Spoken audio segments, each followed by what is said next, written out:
Thanks for tuning in to SLCtv, Salt Lake City's government access channel. For this week's episode of Capital City News, we'll hear from Bridget Stuchly with the city's Green Team about our local food policy and the new Square Kitchen. And our History Minute is about part one of our history of rail. Let's get started with our legislative update and look back.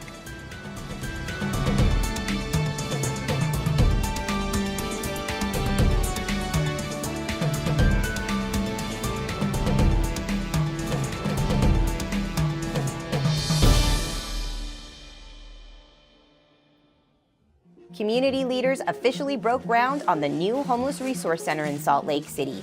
The Geraldine E. Women's Resource Center, located at 131 East 700 South, will serve as a center of hope for those experiencing homelessness. Mayor Biskupski and city department leaders took a visit to historic Welfare Square, which has been part of Salt Lake City for over 80 years. The mayor and her cabinet met with leaders from the Church of Jesus Christ of Latter-day Saints to learn more about their service to the Bishop Storehouse and Humanitarian Aid Center. In honor of Police Week, the Salt Lake City Police Department, the mayor, and civilian employees gathered to pay tribute to 25 of its fallen officers and their families at a memorial service. The service honored those who made the ultimate sacrifice while serving the community. Now in service, the Salt Lake City Fire Department, the mayor, and the community proudly celebrated the grand opening of Fire Station Number 14, the second Net Zero LEED Gold certified fire station in the nation. Located at 3800 West California Avenue, the new station will serve the southwest area of the city. Square Kitchen also opened its doors in the Poplar Grove neighborhood. The new culinary incubator kitchen is set to provide accessible and affordable commercial space and resources to budding entrepreneurs. The city invested $575,000 to Square Kitchen to help strengthen the local food system. May brought lots of opening celebrations in the city, including Open Streets, a one-day festival meets health fair.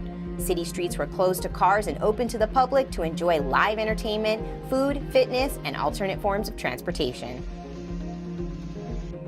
Festival season officially made its debut at the historic City and County Building with the 33rd Annual Living Traditions Festival.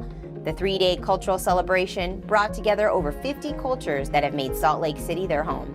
The weekend was filled with traditional music, dance, food, arts, and crafts. And last, in celebration of Bike Month, Mayor Biskupski, city employees, and the community hopped on a bike and pedaled down to work for Mayor's Bike to Work Day. The event aimed to encourage individuals to help clear the air.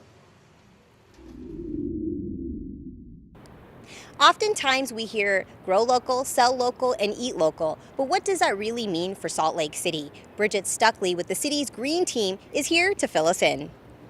The city has a goal of creating a sustainable and equitable food system that creates access to healthy foods for all of our residents. We look at all the different areas of the food system, from how we grow food to how we access food, and then the types of food that we're eating, and even what are we throwing away and what's not getting used. And we try to figure out through those different areas where we have opportunities or barriers. So some of the programs we have are our community garden program, like this garden you see behind me today, which gives folks who don't have access to a backyard, space to grow their own food, and hopefully increase the amount of vegetables and fruit they're eating. In terms of trying to help people grow food, we have a couple of great resources online on how you can grow food without the use of pesticides and herbicides, so natural pest controls and using organic compost.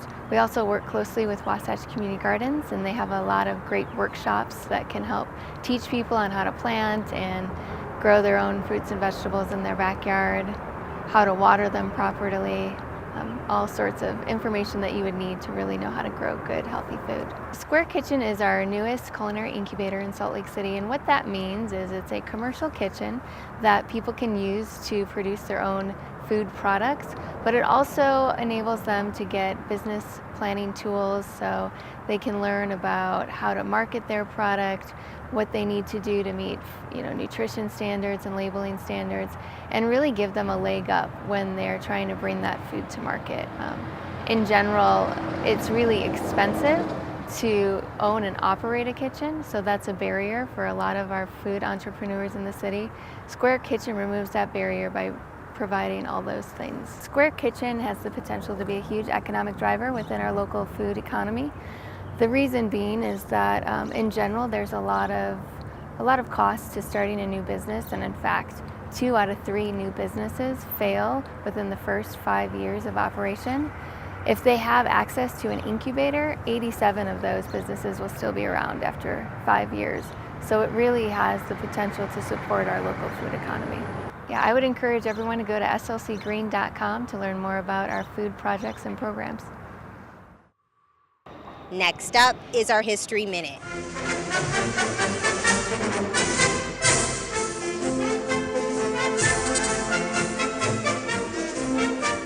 In 1871, the nation was healing from the wounds of the Civil War. Ulysses S. Grant was president. The Great Chicago Fire would kill hundreds, and Major League Baseball would have its first professional game. But in Salt Lake City, Brigham Young's mind was on public transportation. Elevated train service had begun in New York City just a few years prior, and 1871 saw the beginning of the horse-drawn service in Paris that led to their metro system.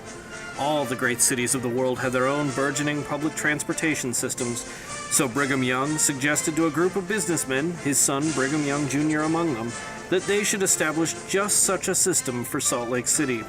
The Salt Lake City Railroad Company formed and applied for a franchise with the city for permission to lay track on the street in January of 1872, and by June, that first section of track was laid. It would take people from the rail depot at 3rd West and South Temple all the way to 3rd South and Main Street. That July, an aging Brigham Young, along with a group of children and dignitaries, was the first to ride the new single-car, mule-drawn streetcars, which would be the start of Salt Lake's world-class transit system. Thanks for watching another episode of Capital City News. We hope you join us next time to stay up to date on all the latest things happening in Salt Lake City. For SLCTV, I'm Poonam Kumar, signing off from the beautiful Regent Street.